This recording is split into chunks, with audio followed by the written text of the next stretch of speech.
Hi, everybody. I'm Brittany Lewis, a breaking news reporter here at Forbes. Joining me now is Mark Penn, Chairman and CEO of Stagwell, Inc., also Chairman of the Harris Poll. Mark, as we sit here right now, we are about 3 weeks from Election Day, and all polls indicate a tight race. And the new Harvard Caps Harris poll is no exception. It shows a neck-and-neck race. Harris is leading nationally, but Trump has a slight edge in the battleground states. Read the tea leaves here. What sticks out to you?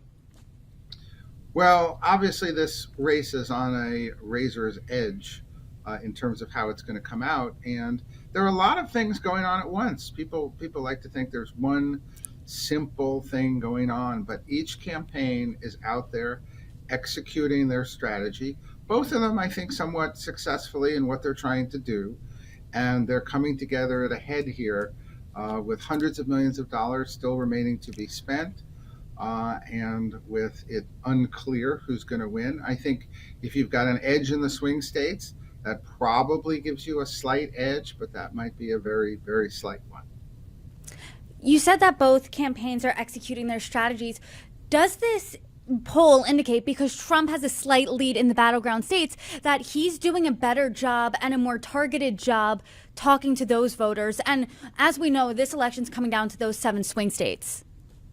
Well, I think both candidates seem to have hit a ceiling, right? And their ceiling is right around the 50% mark.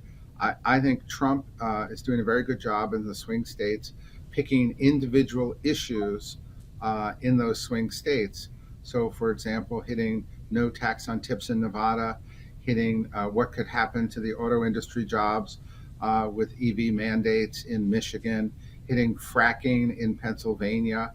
I think his strategy is very much to target each of those states with a particular issue of local interest. And I think that may be, ultimately what, if he does get across the finish line, what gets him there. And when you're thinking about those undecided voters, and especially those undecided voters in Pennsylvania, in Georgia, in the other blue wall states, in the Sun Belt, those states that the election's coming down to, what are they thinking right now? And what is this race going to come down to? Are they deciding between Trump and Harris? Are they deciding between Harris and the couch or Trump and the couch? What does that look like? Well, most undecided voters probably don't like either candidate, because neither candidate has a 50% favorable personally. So they're more likely going to decide on some other basis, which is really what the campaigns are doing. I think Harris is now out there with the kind of hitting the strategy of Trump bad, Trump threat to democracy, some references to Hitler floating around from surrogates. I think that they're upping the demonization of Trump as what seems to be their end game turnout strategy here. At the same time, I think she's been very successful with women and abortion, and I think Trump has been very successful with immigration. But those swing voters don't like them, probably don't like either candidate. Probably then we'll look at, well, who's going to be better for the economy? Who's going to be better for me? Who do I think can be more successful at leading the country? We don't know exactly what they're going to focus on. Part of your job, and I've run many of these campaigns, is to use your media and your campaign to get them to focus on the thing that's most favorable to you. Trump needs them to focus on immigration and the economy. She needs them to focus on what she depicts as the evils of Trump and women's rights and abortion. Trump being a threat to democracy is something that Joe Biden ran on in 2020, and obviously it was effective for him because he won in 2020. Now it's a different race. It's 4 years later. Obviously, before 2020, January 6th hadn't happened yet, but now we're living post January 6th. But we're almost 4 years removed from that. What do voters care more about? Do they care about Trump being a threat to democracy, or do they care about those kitchen table issues like the economy, like inflation? Well, what they care about is partially up to how effective the campaigns are in terms of how they push the argument. Logically speaking, in most elections and most campaigns, if 2/3 of the people are unhappy with the economy or the direction of the country, if the job rating of the current president is 40 to 42%, if people are upset about inflation, In most campaigns, those issues in the end turn out to be the issues on which people vote on. But there's no ironclad rule here, right? Obviously, what Harris is doing is saying, "Hey, he's the incumbent, not me. I wasn't president, and I'll be a different kind of president. I'll turn the page." And so, are they buying her argument? To some extent, they are. Otherwise, we wouldn't be in a 50-50 situation. This race would have been over a long time ago. And we are in that 50-50 situation. So as we sit here 3 weeks out, when you look at this poll, when you see how close the numbers are, when you see the demographic breakdown, what is Trump's biggest strength and his biggest weakness? And what is Harris's biggest strength and biggest weakness? And what do they need to do between now and November 5th? Well, Trump's biggest strength is his advantage on the economy. He tends to push immigration far more than the economy, but his biggest strength, I think, is more in the vein of the economy, and his biggest weakness is January 6th. It is this notion. I think that he's not fit to govern. That's what they're saying. I'm not saying it's true or not, but I'm saying that they've convinced an awful lot of people that's the case, and so he's out there. And I think his second biggest weakness is also, when we look at the polls, in this poll, it's very interesting. We ask people, do you want a national type ban on abortion? They say no. Then we say, well, do you think Harris is for it? They say no. And then we ask, do you think Trump is for it? They say yes. Trump has said, I am not for it. I will veto it. But the Harris campaign has convinced people that that's not true. That you can't believe what Trump says on the abortion issue. And so that probably is his biggest weakness. That's why he did a town hall with women only yesterday. So he's pushing back on that weakness. And I think over in the Harris camp, right, her biggest strength is that she's new and fresh, right, and her biggest weakness is she is on record with a lot of extreme positions, and those tapes can be played over and over again.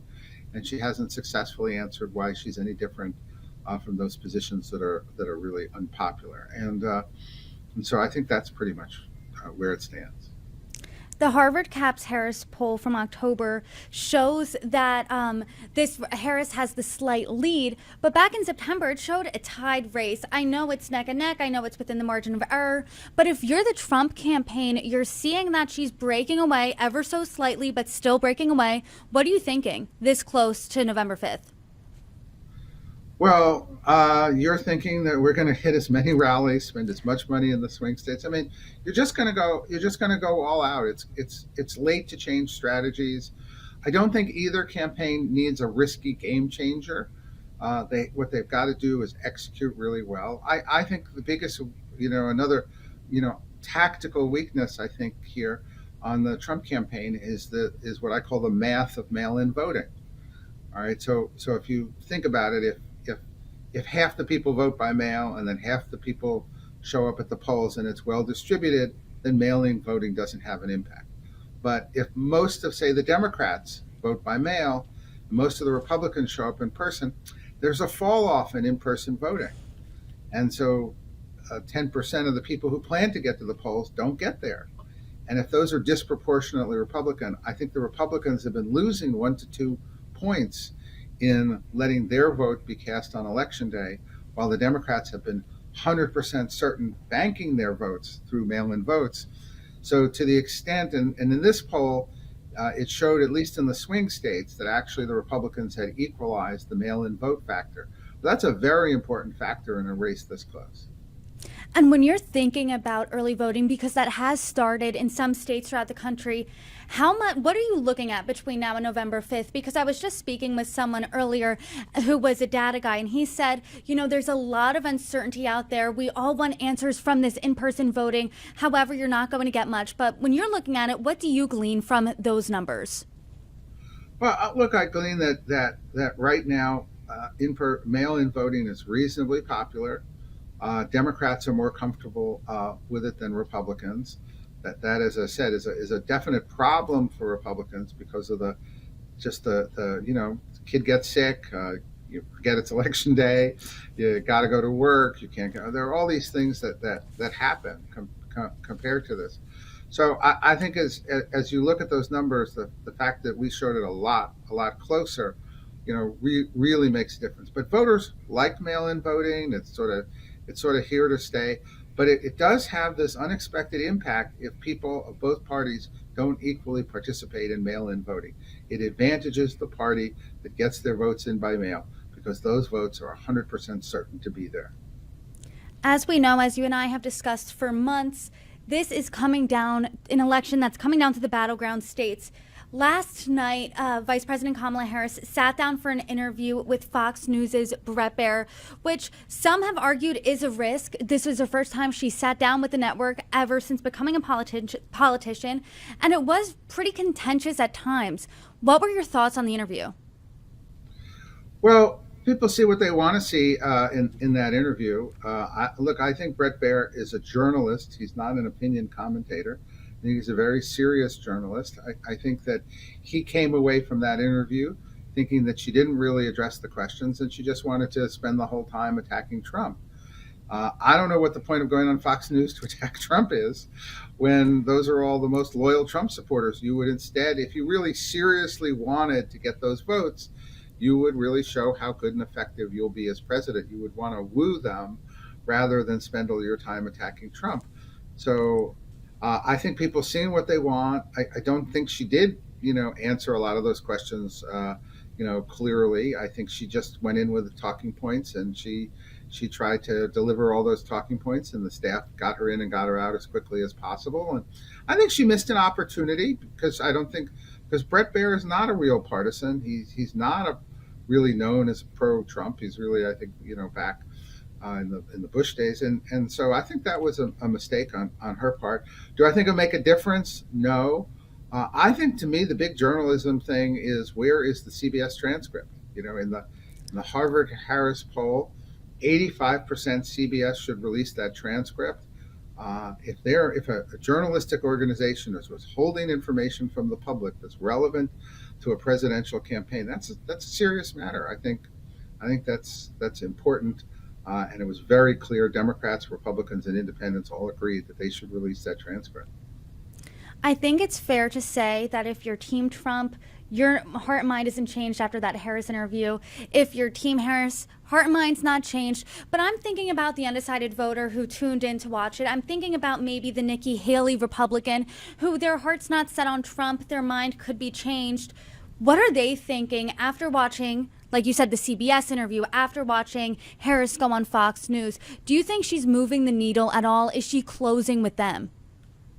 I don't see anything really effectively closing on the Nikki Haley vote because the Nikki Haley vote just going hard at Trump isn't going to appeal to them. They know that they don't. If you're a Nikki Haley vote, Trump is not high on your list to begin with. You're questioning whether or not you feel comfortable with Harris, and so I don't think her approach there to get those voters is the right one. I think it's 180 degrees the wrong one in terms of seriously trying to get it. That's why more likely she was just going to take back to her supporters, see, I took on Fox, and see, I didn't pull any punches, and I went full square at Trump, and she was kind of doing it, with that as the purpose or strategy in mind, rather than genuinely try to get any Nikki Haley voters. I think this close to Election Day, the strategy would be go out, try to get the turnout, try to sway the hearts and minds of those swing voters. Don't do anything too risky. Don't mess it up this close to Election Day. So what specifically are you looking out for between now and November 5th? Well, it looks like things are going to get kind of more negative, that people are I think that you're kind of getting from the Harris campaign, they're just going to go all out negative Trump. And I think the Trump campaign is a little less certain exactly how they are going to close. I think they're putting out some tough media, usually using Harris's own words against her as part of that media. But I don't think it's interesting as always. Trump is going to do these mass rallies in key swing states. So I think it's a little less clear. Harris also tried to deal with some of her weaknesses in the minority community with this whole kind of black male agenda, although I think it kind of came off as a bit clownish in terms of calling black men out. Uh, I mean, it's not the kind, it's not the way people like to be approached in this country as a demographic. I was speaking with one of your colleagues, HarrisX founder and CEO Dritan Nesho, earlier this week about this poll, and he made an interesting point. He said right now Harris has the momentum, but Trump has the advantage. So I want to pose the question to you, as we sit here right now, less than 3 weeks out, what would you rather have, the momentum right now or the advantage? You always want the momentum in the close of a campaign because remember that polls are a snapshot in time. So the real question is who has the momentum. I don't particularly, like Triton, I don't really see a lot of momentum in this poll for her. I see 1 or 2 points variance. All of the basic number, I don't see any number really moving here underneath that strikes out to me momentum. If we saw really kind of something move dramatically on some of the foreign policy or other things or on the economy, so I don't think anybody has momentum. I think this is one of those football games where where they're fighting for every yard, and there's no ability to pass, and it's going to be people who tackle each other like fighting it out for that last 1 yard. And anybody who tells you that they know how this is going to come out is really just like flipping a coin, more or less. And so what you're saying, because Harris did have the momentum back in the summer after Biden dropped out and then she came onto the ticket, does anyone have momentum now, or is it we're tapped out, we're at the ceiling, and now it's hopefully you don't stay home and sit on your couch, and hopefully we can convince you to join our team? Yeah, no, you're right now at both ceilings where the ground game makes a difference, the individual swing states make a difference. I don't think there are going to be any October surprises here. I don't think this interview was a game changer, either way.